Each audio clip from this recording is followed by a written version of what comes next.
What's up? It's me, your best friend, Marshall, starting over. What's up? It's me, your best friend, your best guy, the man here, guy. It's me, Marshall, and I'm here to tell you, best episode of all time. And it's not because of the surprise guest or lack of a regular co-host, but it's the best one. What can I say? It's incredible. And the one thing, though, is the audio might be a little bit weird on this one because I got some weird settings and my microphone was a little bit blown out for some of it or most of it or maybe even all of it, but it's just pretty good. So I guess, guys, I don't see what you think. There you go. All right, it started.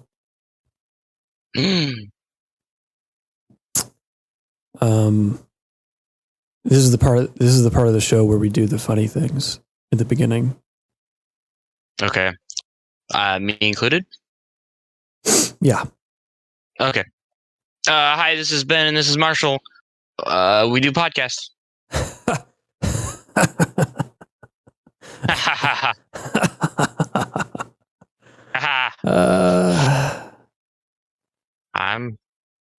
That's me. This is the show that we're doing, and it's really, really good. Welcome to the show. It's a show. Here we go. Welcome, everybody, back to Ben and Marshall Do Podcast. This is Ben and Marshall Do Podcast, the official podcast of the Great Scope Do. And my name is Marshall, and this is Ben. This is Ben. Wait a second. Wait. That doesn't sound like Ben. I don't sound like Ben. Who is this? That's not Ben. Oh, it's Ethan. It's me. Well, Ethan, who are you? My name is Ethan. I'm from many states away. Yep. I like to draw. Yep. And play games. Yep. And watch movies. Yep. Ones that Marshall don't think look good. Apparently. We had like three. I asked Ethan, what's your favorite movie? What should we watch for the show? And he says, do this one or this one. And I was like, those both look awful. It's like, I don't want to tell him that I don't think these look good because he really likes these. And I don't want to say that I don't think they're good. Because I feel bad about it. And I don't want to make him feel sad that I don't like the movies that he wants to watch. I cried it out. It's all good. Don't worry about it. Oh, okay. I'm ready. Well, we did end up watching a movie, but we'll get to that because you know what time it is. What time is it? It's time for the news.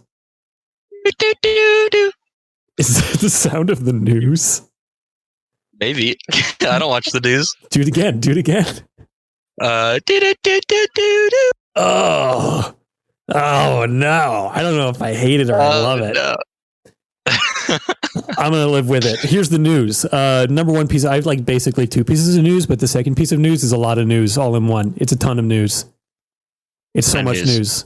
Yeah. Can we do video? I feel like I need to see you to really get the chemistry going here, buddy. Do you have to see me? Yeah. Do you have video capability? I should. Well, okay. Hold on. Okay. Here we go. Are you ready for it? I'm ready for it. All right. And we're back from the edit. And guess what time it is? What time is it, Marshall? Still time for the news. We're going to do it right now.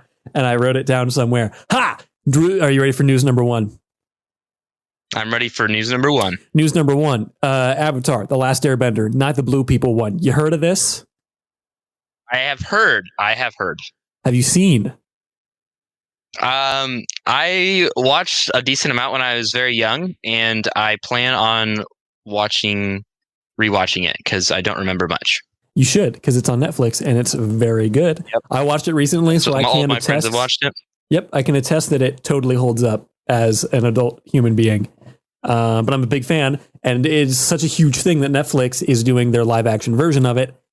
But, and there's a big but, there was only hope for it because the creators were on board and they were getting all kinds of input and they were taking all the advice of the creators. And the creators of the show have officially left the Netflix series. And everyone has just decided that they should just not make it. It's like Netflix, if you're not going to have these guys on board, we don't want it. Because the last time these guys left a live action Avatar project, we got the movie. And yeah, and we got Ong. Ong. What's up, Ong? It's so bad. It's so bad. Gosh. We tried watching that movie the other night. We were trying to find a movie to watch because we were bored. And we ended up settling on Monty Python and the Holy Grail because I had never seen it. You never seen it? Great movie. Yeah. I hadn't. I have now been indulged. Yes, great movie. Indulged. But in the process of trying to find it, we were just looking and we're like, do you think we could like actually watch this? And we tried watching it. We got like maybe 10 minutes in and we're like, it's so everyone bad. at this point, most of my friends had like watched the show and they're like, that's not even right. And they're freaking out. And I'm like, I haven't even remembered the show that much, but it's not well done, period. Like as a standalone movie, it's not good. I cringe. I haven't seen it, but I need to. It's so funny, I'm sure, for you. Yeah. You should watch the show, and then we'll both watch the movie, and then we'll talk about it. And it'll be I'll great. try and finish it before I go to Nebraska, and then we can like have a meetup and stuff on it. It only covers season 1. The movie does. Covers is a strong word, I would say. It only. I think you're giving it too much credit. It attempts to adapt book 1, season 1. It attempts to adapt. Yeah. It is a vague approximation of the first season of Avatar: The Last Airbender, not the blue people one. But yeah, basically the two creators of the show have left, and no one wants to see this TV series anymore. Because Netflix apparently wanted to age up the main characters and make it, Riverdale, essentially, make it like sexy and hot, and with all these hot teens, and no one wants that at all, especially the creators, which is why they left. Yeah. Are you ready for piece of news number 2, which is actually kind of like 6 pieces of news? Yes, give me 2. Okay. Oh, there is kind of a standout too, but I'm going to give you at least 3. So DC Fandom happened the other day. It was a big deal. Do you know about DC Fandom? Yes. I'm sure you're going to talk about it a little bit more. I'm going to indulge you about it. It's a new word. I want to use it. I hate it so much. But DC Fandom, because, of COVID and everything, there wasn't Comic-Cons. There hasn't been any kind of cons anywhere. So there was no Hall H to announce all your big comic book movie things and stuff like that. So DC created their own thing, their own digital con called DC Fandom. Stupid name. But they did it, and it was actually a pretty cool event. It was just an online thing that was free for everyone, which meant that it wasn't just like journalists writing about a trailer that no one's going to see for months, and then we finally get to see it. It's just like, here it is, and it was pretty neat. There was a lot of cringy moments, but overall, I was a fan of the fandom. And the big standouts were... You go ahead. Say what you feel. I want to know. Yeah. So the only things I really like watch that are like that, I feel like mainly are like E3. Interesting. Like game reveals and stuff. And I feel like I've dabbled in others with friends or they've shown me, but I feel like I've never seen a live action broadcasting of things that is like revealing things for the year where there isn't a good amount of cringe. It's like you have these people that are trying to just to come into these communities that aren't there, and they're like, it's like the mom trying to be cool, like trying to be hip and say things. You're like, stop. We can tell you're not dope. Yeah, it's you got your gamer T-shirt and blazer. I'm a bit of a gamer myself. You're just like, okay, that's great. Okay, Phil Spencer, go back to your Xbox $1 million office. You've never even seen Gears of War, the first game thing. I don't know. I bet he doesn't even know Halo is. That silly Phil Spencer. But there were a lot of cool announcements, and we finally got to look at James Gunn's The Suicide Squad, which is kind of a sequel to the bad one that came out, but it's James Gunn who did the Guardians of the Galaxy movies, which means that this is probably going to be fantastic. And based on the kind of behind the scenes look trailer that we got, it looks like it will be really good. If this is the movie that we're going to get, then like, I don't want him to ever go back to Marvel. I don't care about Guardians 3. I want to see just this forever because it looks amazing, and you should look at that. Don't at some Eat Me point. Alive. Yeah, you've never seen the Guardians movies? Is that you about to tell me? Don't worry there. Okay, go ahead. No. I've seen them. I've only seen the movie once, Suicide Squad. Yeah. It was And when you it came love it? out. I don't remember much from it, but I remember liking it a lot. You could ask me what happens in the movie, and I could go, I remember Killer Croc drag someone into his tunnel. It's the only thing he does in that entire movie. That's the one thing he does. That's the reason he's in the movie. Yeah, I don't remember much from the movie, but I remembered really liking it. And like everyone, now that I've talked about it recently, because my friends we don't really talk about it. And I was like, why don't we ever talk about this movie? And they're like, oh, that movie's garbage. And I was like, oh, really? And I think I need to rewatch it at some point because I remember liking it, but I don't remember the movie. It's not great, unfortunately. I don't know. I think the fact that you don't remember it very well might be an indication that it's not as good as you remember it in your heart. The heart, Osborn. First, we attack his heart. Well, is it an issue of okay, this isn't about this movie, but in a summed up form, or we could talk about this some other time maybe even. But is the movie mainly bad in the sense of as a standalone movie bad, or is it the interpretation that's bad? Because if it's an interpretation, as someone who doesn't read comics, that's not an issue for me. Like, I more care about the film that I'm there to see. Like, I'm not saying it's not important, but as a viewer, from my perspective, as someone who doesn't read the comics, that isn't as big of a, like, you know what I mean? I'm not a stickler because I haven't read it. I don't think it's really adapting any storyline from the books. I think it's just I'm pretty sure it's just making up its own thing. And, like, just in general, it's just a poor film. The dialogue is awful. The story is just garbage and doesn't really make sense or go anywhere. The tone is kind of all over the place because David Ayer wanted to make a much darker movie. And then Warner Brothers was like, make it like Guardians of the Galaxy. So they added all these jokes in and stuff. And it just got like a horrible, it was murdered in the editing room. Like there's tons and tons of stuff on the cutting room floor, including like a movie's worth of content of Harley and Joker. So really? Yeah. To the point where like Jared Leto hates this movie because he was like one of the most important characters in it as the Joker. And now he's like in 2 scenes and just kind of like a really cringy, new, edgy, emo, edgelord Joker that we're probably never going to see again because of the failure of this movie, which I'm fine with. Yeah, that's tragic. I don't know. Could have been something. It wasn't. But the new one looks fantastic, and I'm really excited about it. It's kind of going for that really big tone, really big kind of fun tone in the first place. So hopefully it won't have that kind of like all over the place issue of not knowing what it is. Yeah. David Ayer's other stuff also, it just isn't very good. It just, I don't know. I don't know if I trust the man as a director. His other work. He did the movie Bright on Netflix. I've never heard of it. It's not very good. It's like, that was a thing that I just watched and now it's over and I'm going to go do something else now. Gotcha. Yeah. Are you ready for the next thing? I'm ready for the next thing. The next thing, we got a little bit of Shazam news. It's called Shazam Fury of the Gods. That's pretty much it. And a pretty cringy panel. Okay. We got some flash news in that the movie is still happening. That was pretty much it. Because, I mean, it was a weird thing of like, how do we announce things about these like 4 movies that haven't even started shooting yet?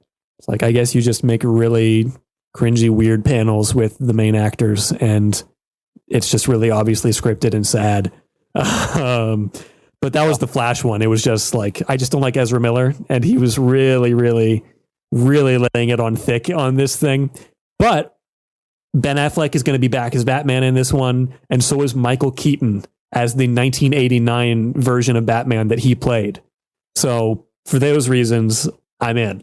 But yeah, I don't know. I'm holding out judgment because they didn't really show us anything there. Then what else happened? A couple video game announcements. We got Suicide Squad Kill the Justice League from Rocksteady, the studio behind the Arkham games. It's going to be 4-player co-op, up to 4-player co-op with King Shark, Harley Quinn, Deadshot, and Captain Boomerang, and it looks fine. It was just a cinematic trailer, so we don't really know anything about it truly. But that's whatever. Then Warner Brothers Montreal showed off Gotham Knights, which is its own universe and Batman is dead, and you play as, I think it's up to 2-player co-op, and you play as either Nightwing, Robin, Red Hood, or Batgirl, trying to, keep the city from getting totally destroyed by the criminals after Batman's death. And it looks fine. Like, I'm vaguely intrigued by it, but it looks like it has some like looter shooter kind of stuff in it that I'm not too keen on. I heard the Suicide Squad game was made by the same developers of the Arkham Knight games. Yeah.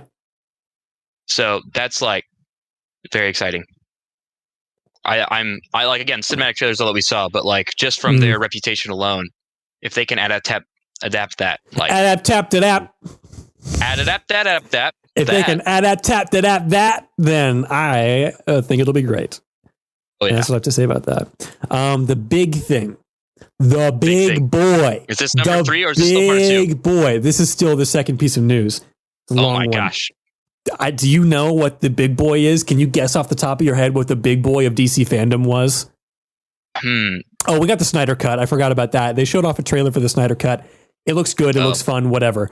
Moving on. The big boy. Do you know about the big boy? I Am Vengeance? Yeah. It's The Batman, directed by Matt Reeves, starring Robert Pattinson, Colin Farrell, Paul Dano, the other one, forgot her name. Will Ferrell. No, it's not Will Ferrell. Wow. Andrew Garfield. No, he's in the Spider-Man. Peter Dinklage. Dude, why can't I remember her name? Mary Jane. Something Kravitz. Something Kravitz is playing Catwoman, but the trailer looked incredible. Did you watch the trailer? Yes, I did. I only watched it once. Yes, and it was a couple of days ago. Yeah, but it does look interesting. I mean, like, again, it's the only trailer we have right now, right? For this movie? Yeah. Yeah. Okay. Yeah. So at first, the whole like actor swap for Batman, like I've been used to Ben Affleck for so long. I mean, he was in like a movie and a half, though. Oh, really? I thought he's in more. Again, my memory's not great. But Batman versus Superman, Justice League. I guess it's true. Who is in the Christian Bale? Christian Bale. There you go. Those are the two like Batman actors I've seen, and like he's a little bit on the slimmer side too. So I don't know. But when I saw the trailer, I was kind of like, you know what? I think this is gonna work, 100%. Like after I saw the trailer, really good. Yeah, I think you were the one who told me even beforehand that he was playing Batman, and then I was kind of like, really? Like, and that's kind of like ever since then I've just been kind of like, oh well, like all right. And then after I saw the trailer, I was kind of like, all right, yeah, I think I dig this. Like this is gonna be sweet. Yeah, and I think that was kind of most people's reaction when they heard that Robert Pattinson was going to be Batman, was just like, really, the guy from Twilight? Like that's the dude? Yeah. The sparkly pale vampire? That's the one? Twinkling in the sunlight? That's the Batman? What? It's like, are you sure about that? But like most people don't know that he's had a really, really interesting career and a lot of really cool indie stuff since then, and that he's done like some fantastic work. But people just know him from Twilight because that's the big budget thing that he's done. And it's weird how he's having a resurgence lately. Like he was in The Lighthouse last year, and then he's in Tenet this year with a new Christopher Nolan movie, and now he's going to be in The Batman. Oh yeah. So it's like suddenly it's Robert Pattinson mania, which is kind of crazy. But I'm all about it. I think that he, is at least as big as Christopher Nolan, Christian Bale was. Because Christian Bale wasn't that buff. I mean, The Dark Knight, he looks like a pretty slim Batman. But this is the thing. I love the Christopher Nolan movies, and I love Christian Bale as Bruce Wayne Batman. But compared to like the difference between these two guys, Christian Bale's Batman is like a strong man who knows karate. And Robert Pattinson's Batman is a primal beast ready to destroy. And I am and like that's just based on the trailer. That's not even the movie, And I'm so here for it. Like it looks like if David Fincher directed a Batman movie. It's like if Seven was a Batman movie. Looks wild. That's what I have to say about that. That's the news. That's the news. But you know what's next? What's next? Everyone's favorite segment. Hold on. Wait. Holding on. Hold on, real quick. Hold on. Wait, real quick. Put on my seatbelt. Apartment News, your number one source for news about Ben and Marshall's apartment. And now your host, live on Linux, Benjamin Earl Weber. All right, go ahead. Tell us about it. Yeah, it's pretty great. I heard that there's a couple houses next to us. I came in the other day and Marshall was there. Wow. You wouldn't believe it. There was a fridge in the kitchen, and that wraps it up. Pretty crazy week. My name's Ben. I take pictures. Woo. Goodbye. Yeah, that was awesome. Oh man, dude. Oh yeah. Woo. What'd you say? Ben has such a handsome voice. Like, handsome voice. That's silly. But really, this is all serious business. And I think that that was the best Apartment News segment we've ever had of all time. I'd love to be on every week. Yeah, back to you, Fiverr guy, to say the end. Thanks. That was so good. He sure did it every time. Okay, collect your $5 on the way out. Collect your $5. Okay, he's gone. Bye, Jonathan. Okay, now, Ethan. Marshall. We watched a movie in our own homes. We did watch a movie. Did you rewatch it in preparation? So I had actually watched it twice last week, and I figured why not a third one this week. So I did watch it again today. Like, how close together were these two watches last week? I watched one on, let's see, it was Thursday. Yeah. And then I believe Saturday was the next time I watched it. So Thursday to Saturday to this Thursday. You're a monster. Absolutely. I love this movie. Oh man. Very much. That's great. I now I struggled on honestly, when you asked me what my favorite movie was, and I knew you did a podcast, my initial thing was crap. Marshall's gonna hate me because I'm not a critical movie watcher. So I'm gonna say something, he's gonna be like, really? That's the movie you like? As you said earlier, that's exactly you were like, what wow, happened. that movie really sucked. Yeah. So I literally was asking my friends, I was like, what are good movies? I'll just say it's my favorite, so Marshall likes what I like. No. And eventually, I just told you the movies I liked, and then I knew after rewatching it again and trying to look at it with more of a critical perspective. Yeah. And I realized the main reason I like this movie, there's actually a very large portion of my love for this movie doesn't even have to do with the movie, and like the actual watching it, which we'll get into later.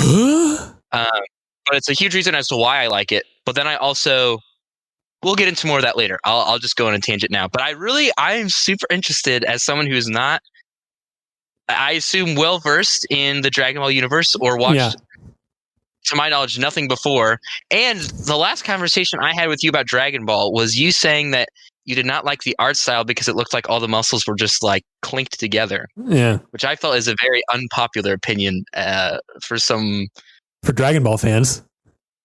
For I think anyone. In my opinion, I don't think I've heard anyone say that before. Well, I like a very dense-looking superhero. You know, like I like that old classic 1930s Superman.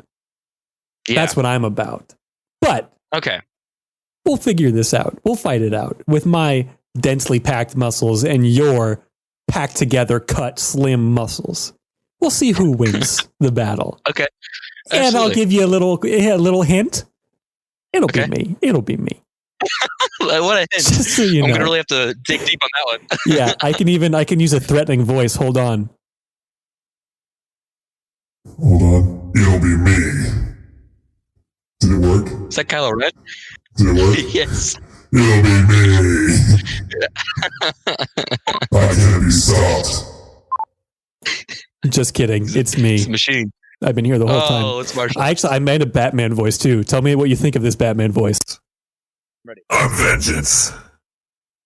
Is that pretty good? That is the most stereotypical Batman voice I've heard. It's great. That's really good. I'm Batman. That's awesome. Yeah, well, I know. Oh, but this week, guess what? We watched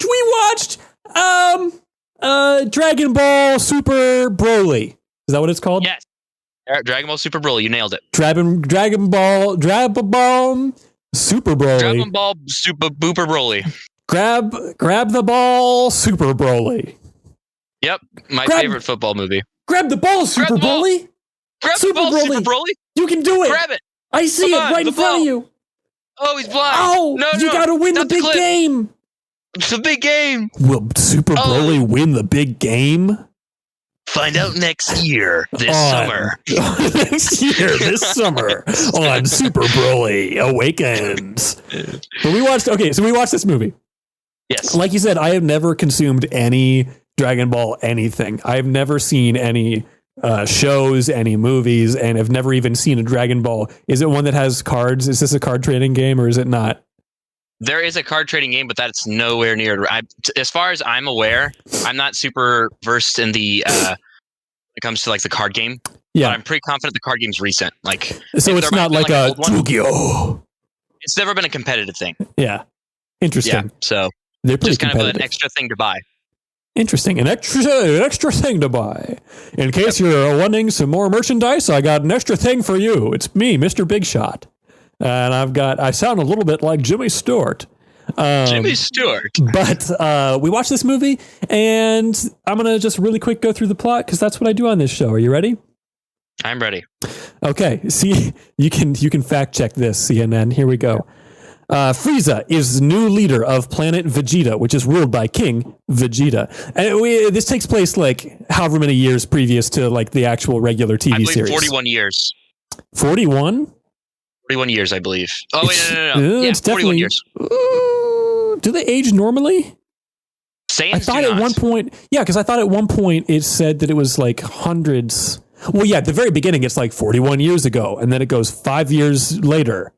The timeline of this is weird and doesn't make sense because then it goes 41 years ago, and then it goes 5 years later, but then it goes like hundreds of years forward or something. Oh yeah, so those time. Okay, so the time, like the date, so like how we have 2000s, it's different. It was just going through because those like little images that were flashing by, that was the beginning of Dragon Ball, Dragon Ball Z, and then Dragon Ball Super, and then catching you up to where this movie takes place. I kind of guessed that was generally what was happening. Yes, but 41 years because it showed you Goku's birth, and they're like 41. Interesting. He's 41. What the? That's so weird. Yep, they don't. Yeah, He's 13, I'm pretty sure. So, Frieza, ugly little alien man, is the new leader of planet Vegeta, which is ruled by King Vegeta. Is it named after him, or is he named after the planet? That doesn't make sense. Yes. The answer is yes. Okay. King Vegeta's son is going to be real strong, but another kid, Broly, is going to be stronger. Is that Broly, or is that Goku? That was Broly. Oh, it was Broly. I'm dumb. Yep. I saw that all happen. It makes sense. So he exiles this other stronger Broly kid because he doesn't want him to be as strong as his cool son Vegeta. Yes. So Broly's father, who I started lovingly calling Asparagus. If you haven't noticed, all the Saiyan characters are named after vegetables. Oh, was that actually his name? I thought I misheard it. No, it's Paragus, but Paragus is like asparagus. Broly is like broccoli. Kakarot is carrot. Kakarot's carrot. Vegeta is Vegeta. In the show, you have kale and cauliflower, and Kaba. Yeah, all Saiyans, all pure Saiyans are named They're after vegetables. Okay. I guess that's why I call him Asparagus then. But he comes, Broly's father comes after him on this exiled planet called Vampa. Vampa's infested with big evil ladybugs and big long neck bear things. Father and Wimpy boy find Broly, and the father kills the Wimpy boy. 5 years later, Bardock returns to planet Vegeta, and something seems off. Bardock thinks Frieza is going to try to eliminate the Saiyans. Bardock tells his wife he's going to send their son, Kakarot, Goku, away to the distant and more or less worthless, according to them, world of Earth. Yes. This is just Superman, and then it's Superman again. 100%. Yes. You can very much tell that the inspiration. Superman got a lot of inspiration from Dragon Ball, is what I'm saying. Yes. But yeah, yeah, it's hard to not draw those conclusions 100%. When you watch it, you're like, oh, where's the Kryptonians? You know? Yeah. No, right down to the planet getting destroyed. I didn't even think about that. But then Frieza throws a big meteor at planet Vegeta and destroys it. Oh, dang, it's gone. It's blown up. It's big sad. So everyone's dead except for the people who weren't there. Vegeta, who was off-world, and some other kid who I guess King is probably Vegeta's important. son on planet Vegeta. Yes. He was not on planet Vegeta. Yeah, no, Prince Vegeta was not on planet Vegeta. King Vegeta died on planet Vegeta, but Prince Vegeta's not there when Vegeta exploded. Vegeta. Yes. Vegeta. So, present day, Goku, Kakarot, and Vegeta spar. And then I wrote, I'm going to need an explanation of what happened the last few hundred years. Long story short, Goku came to Earth, bonked his head, forgot that he was a Saiyan and what his mission was there to do. And he was a little monkey boy, right? Little monkey boy. So Saiyans, when they have their tails, if they look at the moon, they turn into great apes, basically werewolves, but they're giant, like tall as buildings. But when you rip their tail off, they lose that source of power and they can no longer turn into great apes, right? So fast forward through his childhood, Vegeta comes because Goku's there and he hasn't destroyed the planet yet. What's going on? Along with Goku's brother Raditz, they duke it out, whatnot. This is a very summed up version. Please don't attack me. Good. Vegeta, they fight. Oh, they almost die. Goku's like, leave him alone. Whatever. We're going to show him mercy because Goku really doesn't kill people. Flash forward, they go to another planet for very many reasons I don't have time to explain.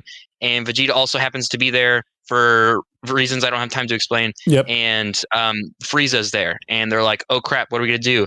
And during that, Goku's friend Krillin dies, which allows him to unlock the Rage form Super Saiyan.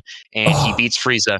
And you think Frieza dies, but he doesn't. You think Goku dies, but he doesn't. They both come back later.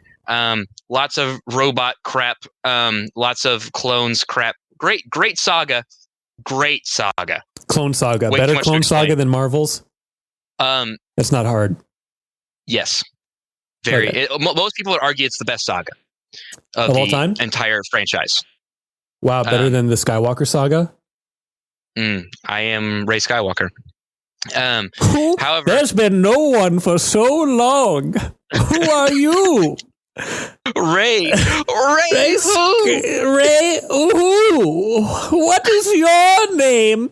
What is your parentage and heritage? And where are you? How did you get here? How did you not see me from miles away on this plane? Did you hear my weird camel make sounds? That's how the movie should have ended. Go ahead. It should have. It should have. Lots of robot clone stuff. Great saga. Then after that, you have magic pink man who absorbs people. That's kind of like a copy of the saga before it, but not as good in my opinion. But another good one. And then very long hiatus. Random movie comes out that people loved. They're like, there's been a lot of Dragon Ball movies, but Resurrection F was the first one that came out, I think, in 2015. And they're like, oh, wow, this is super cool. Dragon Ball Super then gets announced. Dragon Ball Super is then made as an anime. Yes. Then lots of stuff happens in Dragon Ball Super. Basically, that's a lot to explain. But lots of time traveling happens. They have a tournament of power, which they even mentioned in the movie. Basically, it was... They find out that the show... Well, this show's been multi-universal for a while. Yes, of course. Yes. So the Tournament of Power, basically, they gathered the 13 surrounding universes and made them have a tournament to see... Because these universes were weak and they didn't belong, basically. So they had 10 strongest warriors from each of the universe. And whichever team survived, their universe was spared, but all the other ones would get erased. But... Spoiler alert! At the end, they get one wish granted if you win, and of course, our Universe 7 wins. And he goes, "My wish is to bring all the universes back." And then he's like, "Oh wow, that's awesome!" Boring. So, yeah, but what a great season! And then that was the end of the show. But I will say, and I'll get more into this later, but the finale of Dragon Ball Super is one of the best finales they've seen in a really long time. Interesting. But yeah. Okay. And then Dragon Ball Super Broly. Great. So Goku and Vegeta spar. Someone stole the Dragon Balls and Dragon Radar. It was Frieza, and he's after the last Dragon Ball. Goku and Vegeta and Bulma go after them. Important thing, Dragon Balls. You get all 7 of them, and you can make a wish, and the dragon gives you your special wish.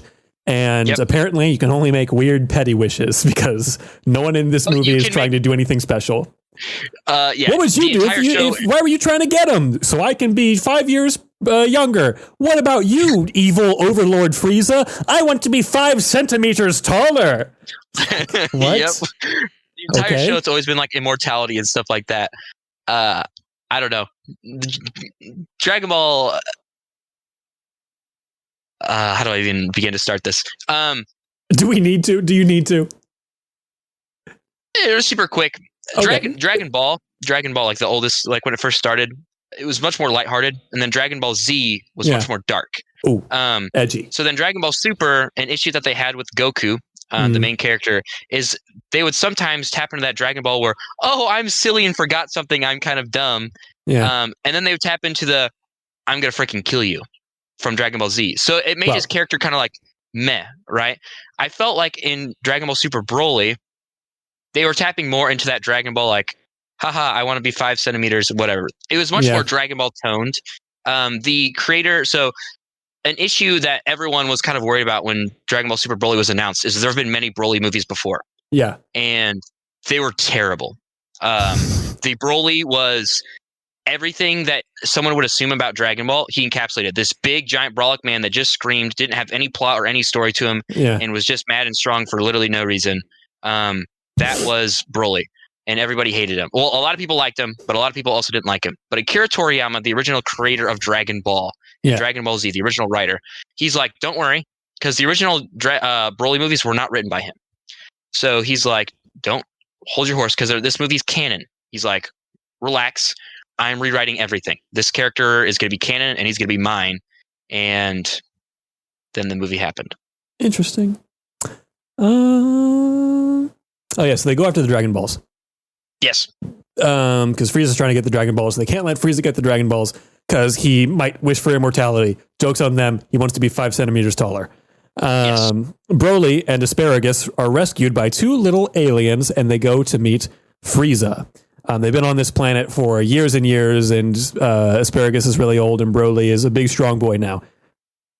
Broly gets mad, and Asparagus uses his electric shock on Broly to keep him under control, because he looked at the moon too long, or the sun. He looked up at the sky too long, and he would just be this rage monster, and we couldn't allow that. So he has an electric shock that keeps that from happening.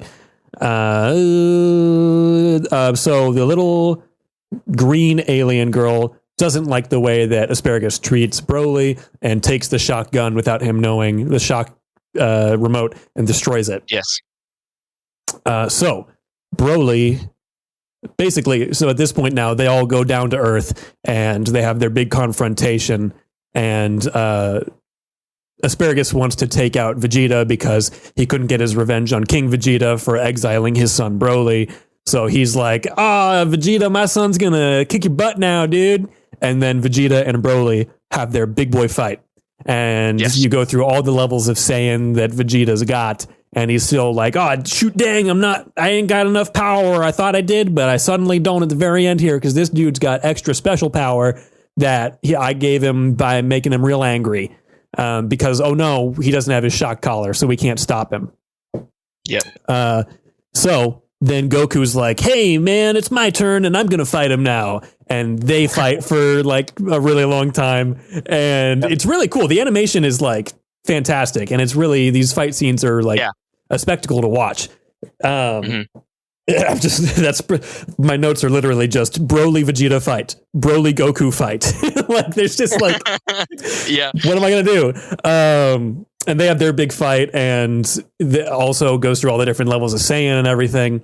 And Broly gets like full on extra mad. And that's when they find out, we don't have the special remote control. And it's like, oh no, he's going to blow up the whole world because he's too powerful. And he's somehow got his big gorilla power without even being a big gorilla. And now he's just the whole freaking world's going to be gone because this guy's too dang big and powerful. And we got to stop him somehow. And Frieza's like, he's going to destroy the whole freaking world. What if I kill his dad and make him more angry? So he shoots Asparagus and he's like, hey, Broly, look at your freaking dead Asparagus guy. You better get extra more mad and take those other guys out. And Broly's like, ah! Which is most of his dialogue in this part of the movie. Yes. And they keep fighting and it gets real intense. And that's when all three boys fight. Not just one-on-one, it's now one-on-two. And it's still like, OMG, man, is Broly too big and powerful and strong and loud for us? I think his yells are bigger than our yells, and I don't think we can handle him. And Goku's like, oh, shoot, dang, let's go into another dimension and talk to Piccolo. And he's like, here we are in another dimension. That was close. Piccolo, should we become one person, me and Vegeta? And Vegeta's like, no, I don't want to use that fusion thing because I'm arrogant and prideful. And Goku's like, yeah, but what if we save the world? And Vegeta says, okay, I guess we will. And they have a little, silly practice moment where they keep trying to fuse into one Saiyan and they keep doing it wrong. And it's goofy and fun. And meanwhile, Frieza's getting absolutely pummeled by Broly because he, forgot that he was also there on the planet with him. And, oops. So they figure it out. They fuse together and they become the Goku. What do they call themselves in this one? Gogeta. Yeah, what a cool name. And they transport back to the other dimension or planet. I don't know. You understand it, and that's good enough for me. And they go back and they fight Broly with their big power. And they don't want to kill him. They just take him down. And what did I write down here? Oh, yeah. Okay. So they're getting super intense and it looks like they're probably going to have to take him out. And then the green alien girl gets a hold of the Dragon Balls and wishes to send Broly back home to Vampa. And then Frieza goes home because he's like, dang it, foiled again. And he just, buzzes off. And it's like, oh, well, that's chill. Everything's good. Dude's done. Dude's not attacking anybody anymore because he's gone. Chill. Awesome. Back on the Vampa planet, little alien people, the two little aliens visit Broly. And Goku shows up too. And he's like, what's up, man? It's me, Goku. I'm a super nice guy. I brought you some tents in a pod. I brought you a little thing you can throw on the ground. It turns into a little hut for you. It's got a bed in it, man, and you can check it out. And if you ever gonna die, you can eat these beans. Yep, that's pretty much what he does. You're not wrong. And then they're like, we don't like you though, and he says, all right, but I gave you beans, so I'm gonna come back sometime, and even if you're not here, I'll track you down because I want to fight your boy. See you next time. That's the theme song I just made up for the end titles. And my final note here is friendship achieved. It's not about the things you get, but the friends you make along the way. But it's not about the beans you eat, but the friends you give the beans to along the way. Along the way. Yes. Yeah, that's a pretty good summary. So that is Dragon Ball Super Broly. I keep wanting to say Dragon Ball Super Broly. Because I think that's a much more fun name. But whatever. I'm not Akira to. I said it perfectly. You did. But that's the movie. Toriyama. I see it in front of me. I wrote it down. That's the movie. I enjoyed it. Yes. It wasn't. I'm probably never gonna watch another Dragon Ball thing again because I did. Yeah. I'm not like, oh man, I need to check more of this out. But it was a good time. I didn't hate my life while I was watching it. I was like, oh yeah, this is silly goofiness, and it's kind of ridiculous. And I can enjoy big boys fighting each other for most of the runtime. I will admit, there were times during the fight scenes when I definitely checked out and was checking my phone or something just because, like, how long can I watch these boys punch and scream at each other? Like, there's a certain point. It's the same thing with like the John Wick movies. Like, it's diminishing returns. There's a certain point where it's like, how long is it? There's a point where you go so long doing the same action and the same thing. You keep doing this that, like, at a certain point, is it unique or special? It no longer becomes spectacle. It just becomes the thing that's happening. And I feel like it kind of started to get that way, but the animation and the fight scenes were still like really impressive. It just, once it got to, you know, the third big fight, I was like, oh boy. And one more. Here we go again. Yep. Which isn't the worst thing. I can understand that viewpoint, as especially someone who's. I was extremely excited about this movie. Yeah. And for more reasons I can touch on in a minute. Frickin' nerd. I was so excited about this movie. So like I believe it is like 39 minutes worth of combat. That's what it seemed like. Yeah. Yeah. And I loved all of it. I was wanting more. The movie was actually supposed to be an hour longer. Yeah, I saw that. I was looking up information. Yeah, that entire time where they fuse and Frieza is getting pummeled, that was supposed to be continued. A character that you don't really get to experience that much named Whis, when he was kind of fighting him right before Gogeta came in. We were supposed to get to see him that. But yeah, I was loving the whole thing personally. Huh. I'm fascinated by this in general. Okay. Like, I'm trying to think of how to. Did I write any special notes about, like, this is a weird thing that happened? It did a lot of. It had one of the big like pitfalls of anime in in that it did a lot of explaining what's happening, which more so towards like the first like half hour ish, which I feel like is partially just because it's like trying to sum up a lot of like the world in general, so someone like me can watch it and kind of comprehend it all what's happening.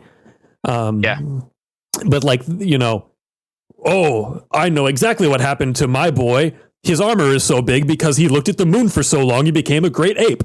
That is what happens when us Saiyans look at the moon. It's like, this guy's a Saiyan that you're talking to. What are you, like, this isn't, like, he's clearly telling the viewer. Like, there's no reason for this character to say this thing out loud. And it did that a few times. I was like, come on, like, it just show, don't tell. Show, don't tell.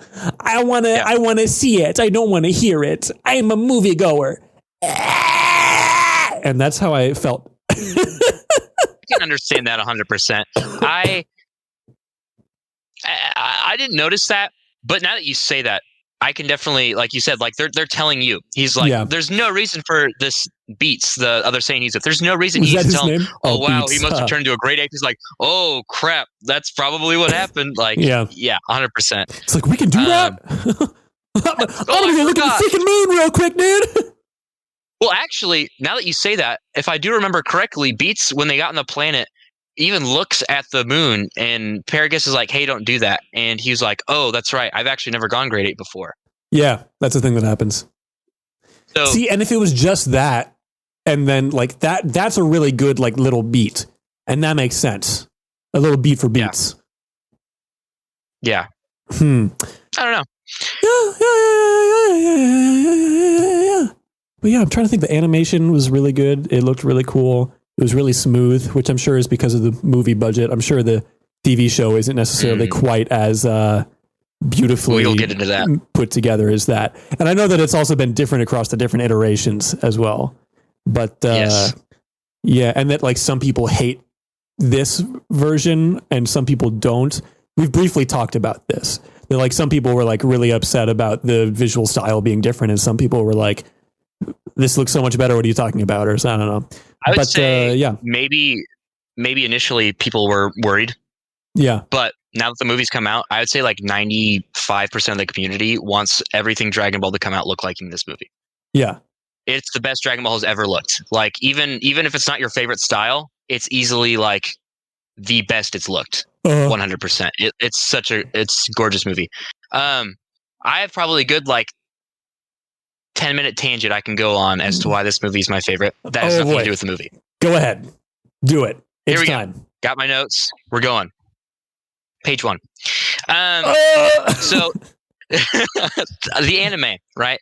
Dragon Ball Super was the anime that came before this, and this is a huge reason as to why I love this movie. Not because of the movie, but this is it, I'm just telling you why I like it. Doesn't justify my opinion. This is just why. The anime Dragon Ball Super it was rough. It was rough. Okay. Dragon Ball Z was fantastic. Dragon Ball was great. Dragon Ball Super was rough, and this is the reason why. Resurrection F, the movie, came out in 2015. Okay. It was explosive. I don't know why the producers and the companies that made it were expecting it to not do well, but it had like for an anime, it had 64 million in the box office, which is for an animated movie is huge. Yeah. Yeah. So they were like, whoa, that's crazy. So 10 days after they announced an anime, Dragon Ball Super. The only thing prepared for Dragon Ball Super, there's not a manga being written, was the title Dragon Ball Super. They're just like, we're making an anime now. And normally you have a manga before. Yeah. And normally from announcement to airing, there's a 6-month time.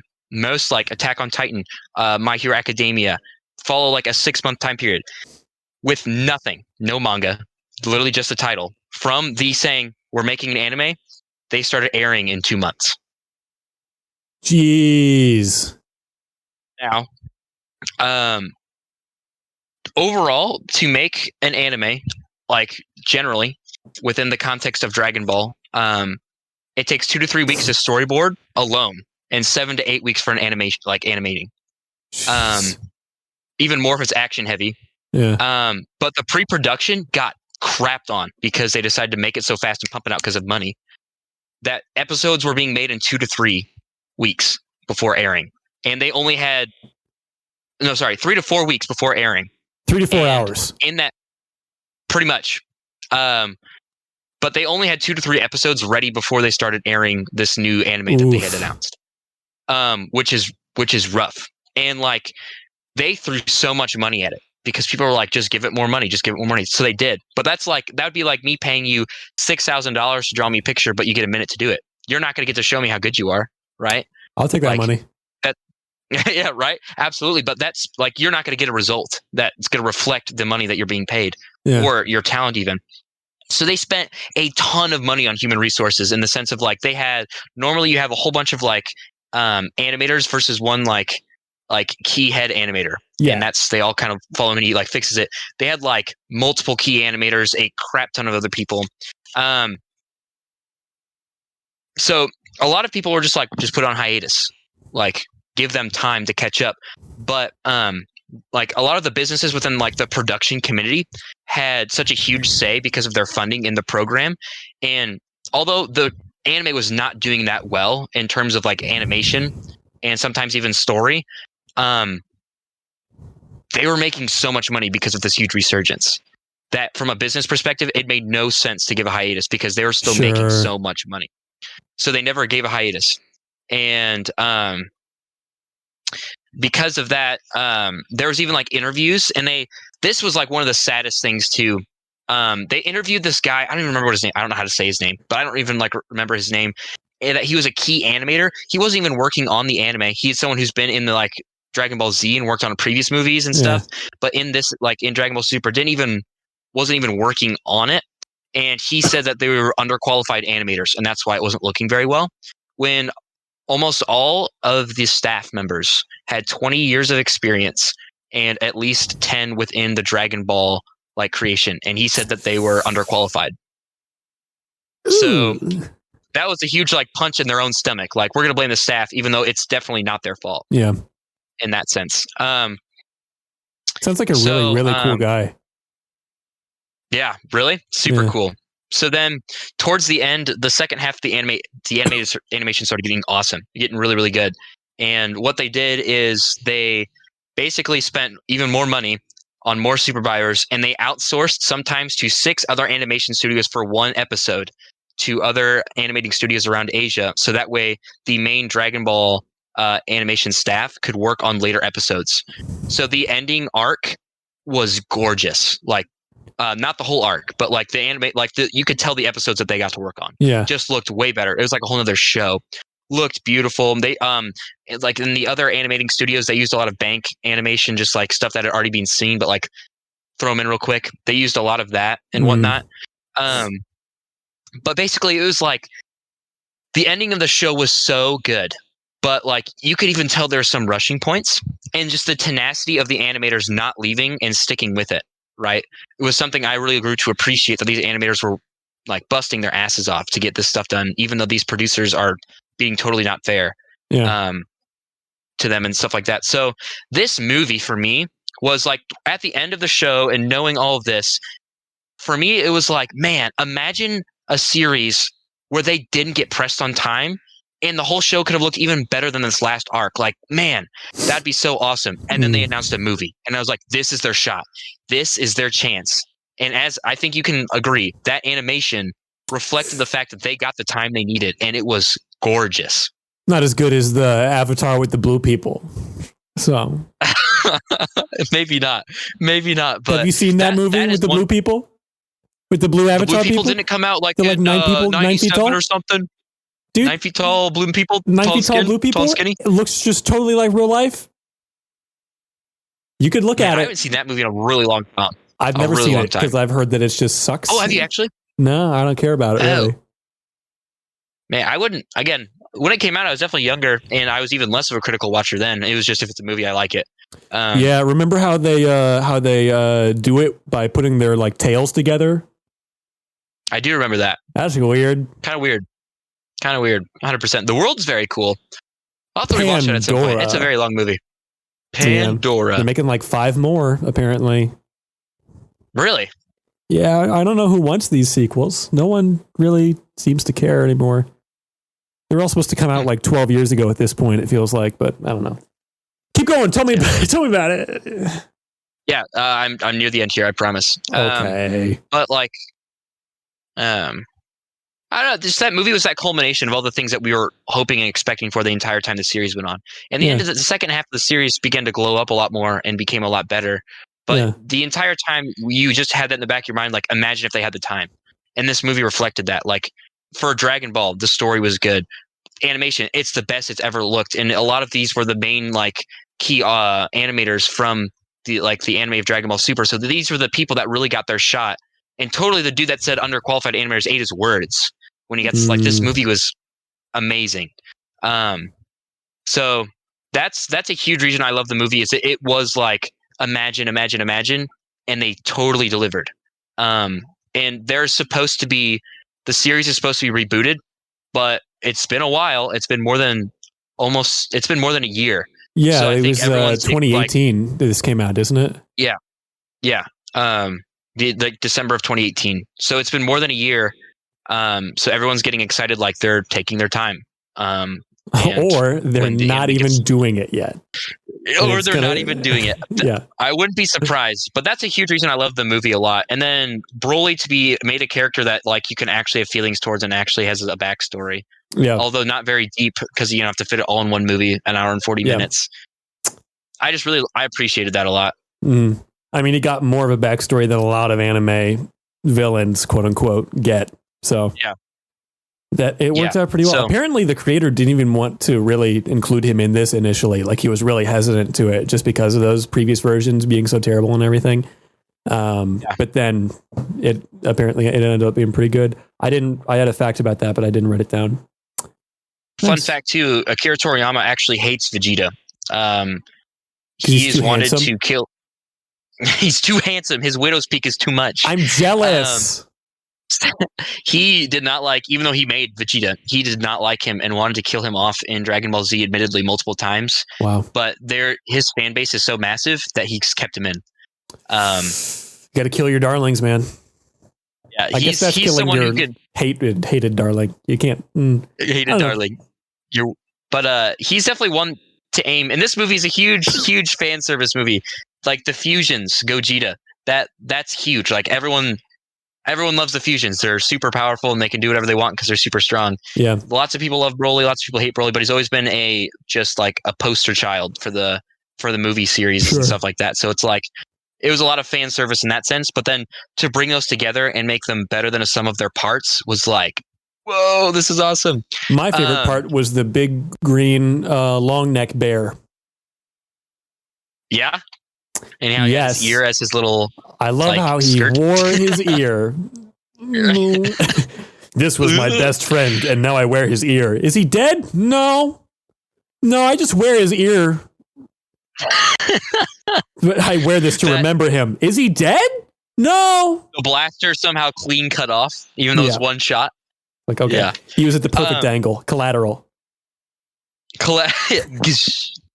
Wow, dude, he lined it up. Here are the 4 main controversies I could find in the show that I think previous Dragon Ball fans at first did not like, and I'm not sure how that. So Bardock was not canon before. Okay. There was an off-brand Dragon. It's called Dragon Ball Minus Bardock and Goku's origin story. That was made a long, long time ago, in the 90s, I believe, and it was not very good. So Bardock coming back, people were worried about as well, because it's like, oh, Broly, we don't like him, and Bardock's in it. Like, it's like, what's gonna happen? But Bardock in this was done significantly better. Vegeta, Goku, and Broly all being the same age relatively. That was not true previously. So that was interesting. A lot of people were kind of confused on that because the canon of Dragon Ball has always been weird. Dragon Ball Super, for example, you know how I said the manga hadn't started beforehand, right? Yes. Like when they made the series? Yeah.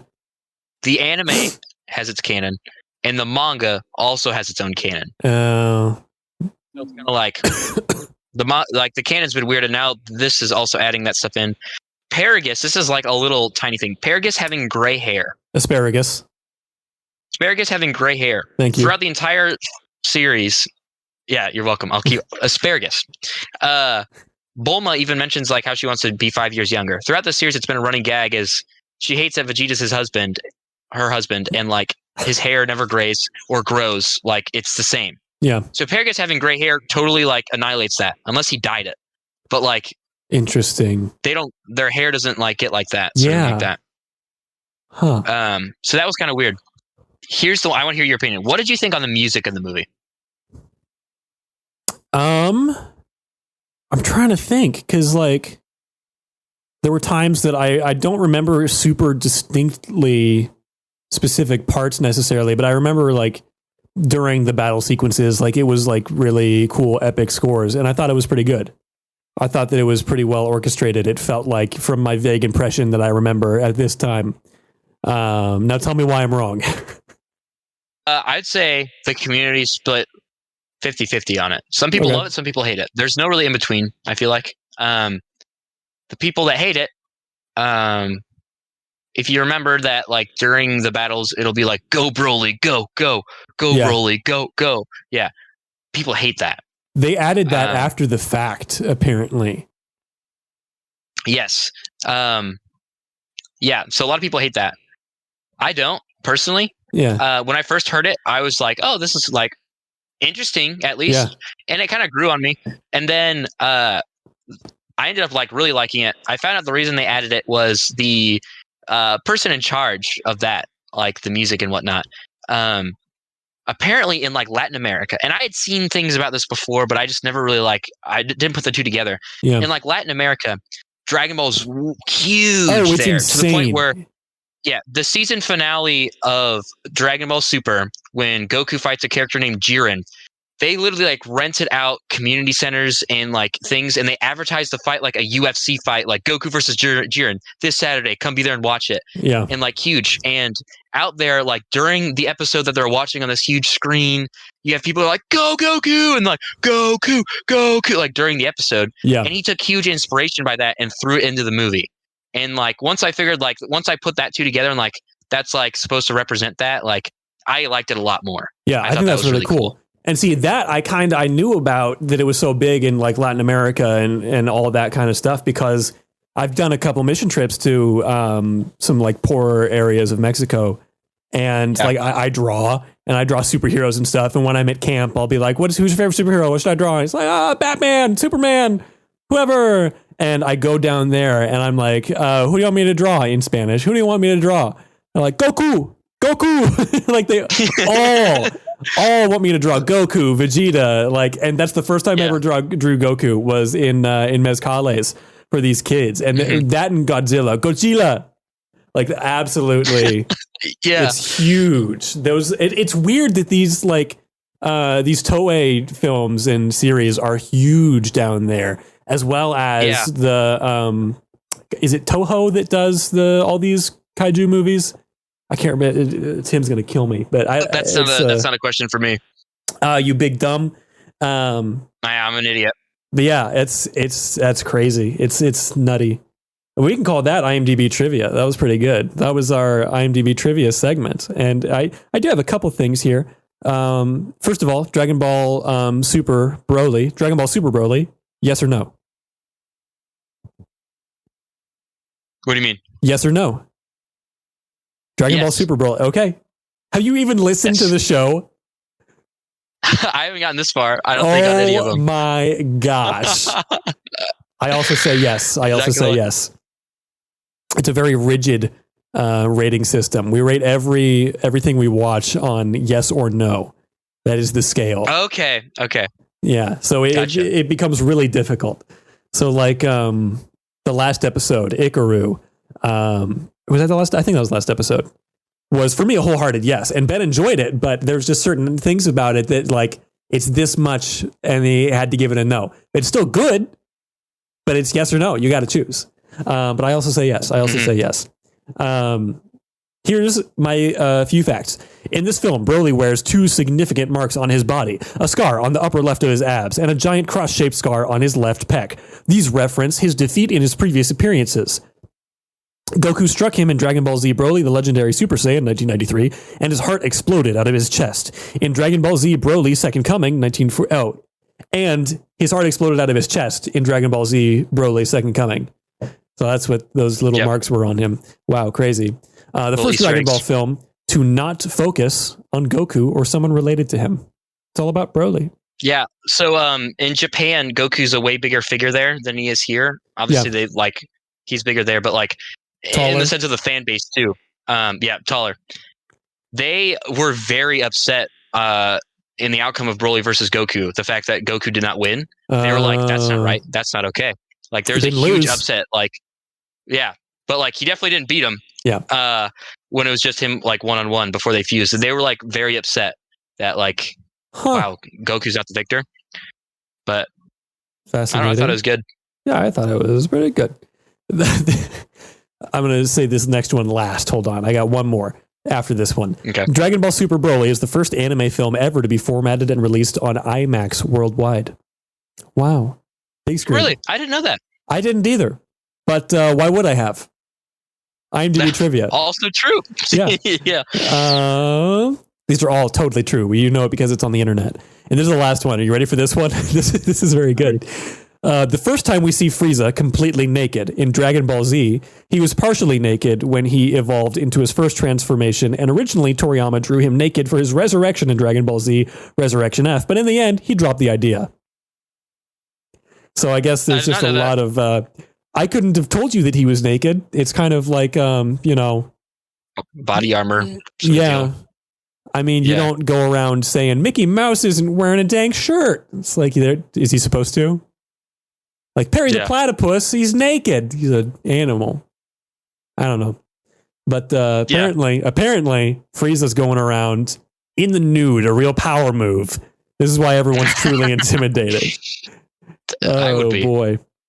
It's a whole level of dominance. It's so weird. The amount of dominance is over 9,000. I was disappointed they never said that. I know it's a very stereotypical. Gosh, what a stereotype you are. Yeah. That was one thing too. Like when I first started on Dragon Ball was back when I was in like 7th grade, and it was like you knew who Goku was, you knew what Dragon Ball was, like you just knew about it. Yeah. And the term over 9,000, you didn't even have to know that was from Dragon Ball, but you knew it. You knew it was that a term. Yeah. Yeah. So it's like eventually on my Xbox 360, and you know how they had the games, music's app, and like never had a 360 stuff that you could go through. Oh, never mind. We end the podcast here. Good story. Just kidding. Yeah, but in the movies tab, they had like every month they had like the first season of a show for free. And one time it was Dragon Ball Z, and I was like, oh, I mean, I'll try it. And then that was my first anime, and that's how I got hooked. Oh, I don't remember what my first anime Story. was. I think it might have been Death Note. I think I went right to the top for my number one. Yeah. Have you watched Death Note? What do you mean right to the top? Death Note is like widely regarded as like one of, if not the best anime of all time. Are you not aware of this? I widely disagree. Have you seen Death Note? I have not. Come on, it's so good. It's very good. You have to watch it and then read it, and then we will watch the live action movie and be so sad. But that's been IMDb trivia. That's what that is. And you know what segment time it is now?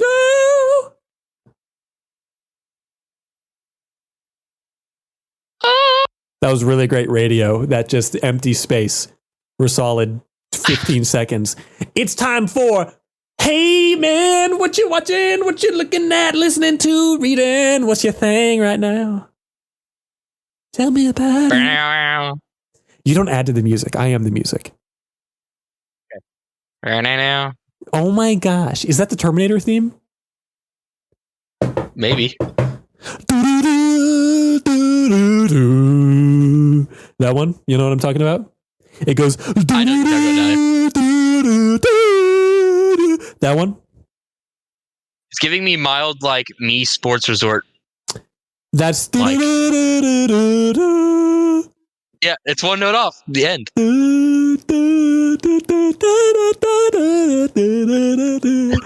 I'm very good at this. Were you at camp the year that I was running end of day assembly, and I would blast that? It's so good. And you do like the finger every time you did it, and they'd be like, Marshall number two. They get super hyped. Yeah, it was the greatest. But what have you been watching? What you been getting into? What's your deal right now, man? Yeah, so I haven't been watching a lot. I've been playing games a lot though. What games? Yeah, so been playing a lot of I love couch co-op games so freaking much. Yes. But I feel like not a lot of like big ones get announced, at least that I like in the platforms that I'm acquainted on. Yes. But the Xbox Game Pass has had a whole bunch that I've been playing, like games I'd never even heard of before. Battletoads, great classic game, super all-time fun, classic. They had a new one come out like literally like last week. Yep. Beat it, fantastic game. What are the other two that we started playing recently? It's like Indescribable or something like that. It's like a 4-player RPG, which I've never even seen a couch co-op RPG before. Super interesting, though, the way the combat works.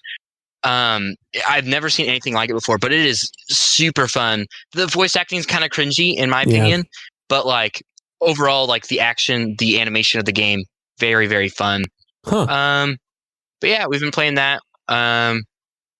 D&D has been huge. I recently got a module, the Dungeon of the Mad Mage, and I heard that's it's about really basically good. Yeah, it takes you from level 5 to 20. It's this massive dungeon that goes down into the depths of the earth, and our first session starts tomorrow, and I'm very excited getting to DM this. Very, very excited. Oh yes! Yeah. Wow. That's been it. Are you gonna ask me what I've been doing? What I've been getting into? I mean, I didn't plan on it, but absolutely, Marshall. What have you been doing? Well, as you know, since you listened to the podcast, I finished the Avatar: The Last Airbender show a few weeks ago, a while ago at this point, and they added Legend of Korra to Netflix, and I thought, hey, I guess I'll watch Legend of Korra now. And my friend Cole's been watching it. Yeah, he said that he really, really liked it so far. Yeah, there's a lot of hate for it, just because I think a section of the hate is, new Avatar is girl bad. We don't want girl character. We want Aang back. And that's not like the majority of the hate, but I mean, there's a vocal minority there, which is ridiculous and stupid, and go home, do something else with your life, you dummies. But I think the bigger reason that people just aren't a fan of it is because they expect it to be another Avatar: The Last Airbender, which is a huge, wide-ranging adventure story that is all about this one singular mission over the course of these 3 seasons. Whereas Legend of Korra is a much more personal story. It's a lot like smaller, and it's got a different villain every season. And it's a weird thing where like it's very comparable to the Star Wars movies, where Avatar, The Last Airbender, I would call like the original trilogy, where it's this very pure fantasy, good versus evil thing. And then the prequels are very much like trying to dig into the morals of this and the like how good people can go bad and that war is like a bad thing. And because of this reason and that reason, there's not really a good guy on either side and so on and so forth, except for the fact that Legend of Korra is actually doing that effectively, whereas the prequels just kind of were very ham-fisted. And unless you're looking really closely, that message really doesn't come across. Even though that's the story that George was trying to tell with the Star Wars prequels of the fall of Darth Vader, the fall of Anakin Skywalker through all of this. Korra doesn't turn into an evil Dark Lord of the Sith or anything like that, but it's that same kind of thing of showing like the shades of gray, and it's a lot more like political intrigue than like huge adventure story. But they do it really well, and I like it a lot. So that's what I have to say about that. I also watched Birds of Prey, subtitle, or The Fantabulous Emancipation of Harley Quinn. Harley Quinn. I don't know. I was very pleasantly surprised. I had a really good time with it. It was really fun. There's some of the fight sequences were like really, really cool and really well done. The big main one is rough and not very good. It's very messy and not a good time. Oh, yeah. Welcome me to the podcast, everybody. It's Ben from Ben and Marshall Do a Podcast. Hey guys, how's it going? I'm here now. Wow. I brought cookies for everybody. If you subscribe and like, you can get a free cookie. I got one for everyone in the classroom, so I can share. It's okay. Can we still share? That's awesome. Club? No, this is Hy-Vee. I love it. Yep. Bye. Wow. Everyone, that was Ben from Ben and Marshall Do a Podcast. Famous Weber from Ben Marshall Do a Podcast. But yeah, it's really good. I do Ben better. Yeah. We can, don't tell him. So you definitely, so the Birds of Prey, I remember hearing it announced, and then I was like, man, and then not hearing anything afterwards. Like, I didn't hear anything on it. Yeah. And then none of us went and watched it because I wasn't like super interested in just because the Harley Quinn was never a character. I was like, oh, she's super crazy. But enough to like, I was like, if someone recommends it, I'd go see it. But now that you say that you're pleasantly surprised, that's definitely on a watch list for me. Mm-hmm. And it was a thing where I wasn't really interested because I've never really cared about Harley Quinn outside of the animated series where, I mean, she was created. Yeah. That's where she came from originally. She wasn't from the comics. She was created in the cartoon and moved over after the fact. Oh, I did not know that. Yeah. Which is why it's hilarious when people get so angry about this new characters in media for comic books and stuff. It's like your favorite character of all time was created in a TV show, was not from the comic books. You fool. That's a side rant. But who cares? If it's a good character, it's a good character. I don't care. It's fine. But I was surprised. They added it to HBO Max. So I was like, I guess I'll watch it. And it was a good time. It was just fun. And then, I'm excited to see that version of the character then in James Gunn's The Suicide Squad. I also started watching the Harley Quinn animated show, which I didn't expect to be much, but it is pretty fun. Like, it's a comedy. It's like, I don't know what to compare it to. It's like, I guess I want to say Rick and Morty, but that's just because Rick and Morty is like the quote unquote adult cartoon, like this is not a show you show to your kids, but it's like a comedy, but it's not comparable to like, it's not Rick and Morty humor. I don't know. I remember seeing a lot of advertisement for a while on like YouTube and whatnot. And for me personally, the humor that they showed on the commercials made me not want to watch it. Yeah. I'm sure it might be better in it, but like whenever I saw the commercials, it seemed like I'm trying to be edgy and make this like, haha, look at me. But like when I saw it, I was like, they're trying too hard to like pump out so much Harley Quinn stuff at once, I felt like. But I never watched it. The trailer just never turned me on to it. Yeah, trailers never turned me on. Yeah. Except for the Batman trailer. The good ones too. Yeah. But Yeah, I would suggest giving it a check out if you suddenly have HBO Max, or I give you my login or something. Sweet. But yeah, it's a good fun time. It does a very good job of like being a commentary on the comics and on the characters. Like it's very smart.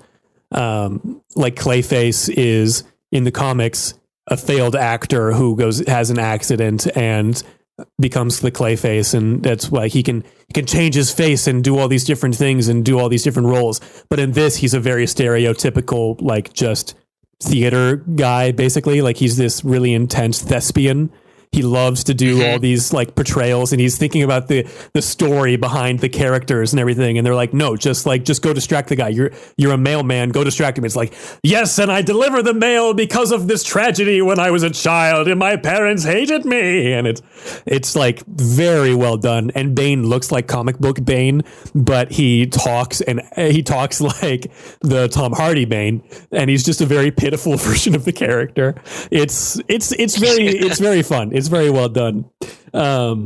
Seems pretty self-aware, which is always good. Extremely, yeah. But not to the point where it's like, look at how smart I am, which Rick and Morty can get that way sometimes. But yeah, absolute fan. But yeah, those are the things that I've been watching, listening, getting into, checking out, looking at. What you looking at today? So that's basically the show. And I hope you enjoyed it. If you didn't enjoy it, that's too bad. I'm sorry. You should tell all your friends to listen and see if they hate it as well. And if you really liked it, you should also tell your friends to check it out, because people love to see new things and hear new things, especially good podcasts. And if you want to talk to the show, you can get in contact with us at benandmarshallpod@gmail.com, at Ben and Marshall Do a Podcast on Instagram. I'm mparish_art on Instagram. We're the Great Scub Duo on Twitch and YouTube. As soon as I got 2 arms again, I want to start streaming again, and I think I'm going to start doing it like exclusively on the YouTube platform. I think I'm going to move away from Twitch, but we'll see. Ben has social media stuff. I don't remember what it is. Ben with the lens. Ben Earl Weber. Doesn't matter. He's not here. Go listen to another podcast, and you can find out. Yes. Ethan, do you have any things you want to plug? What's your social medias? Tell us about your cool art stuff. See, I have a pretty sweet art account, but I'm probably taking it down soon, actually. So what? As of right now, yeah. Why? That's the thing. Why? I don't know. I just don't think I'm dedicated to it enough right now. So, really quick off segment. I am planning on starting a Patreon within the next couple months of making my own Dungeons and Dragons miniatures that you can use for your board games at home, or I'm also making online tokens for the online platform. And that's where I plan to start putting my work towards. So that's very cool. I like that. You should keep the Instagram up. Just you don't have to make it a big deal. You can just put a thing there if you do a thing. Oh yeah, absolutely. I don't know. It just seems more like I forget, and then it's like, I don't know. I don't know. I don't know. You don't have to be dedicated to growing it and making it big and special. Just like if you make a thing, you can throw a thing out there. You're not offending anyone with your old racist tweets on your Instagram. You know? Yeah. At worst, you have a poor drawing of Batman or something. I don't know. That's all my drawings. But check me out on Instagram at Ethan Gunner Keller. And that's Gunner with an AR. No spaces. 2 N's? 2 N's. Figured it out. And that's been our show. It's been a good time. I've been Marshall. And I've been Ethan and Ben. Yes, you did it. I did it. Proud of you. I guess that's the end.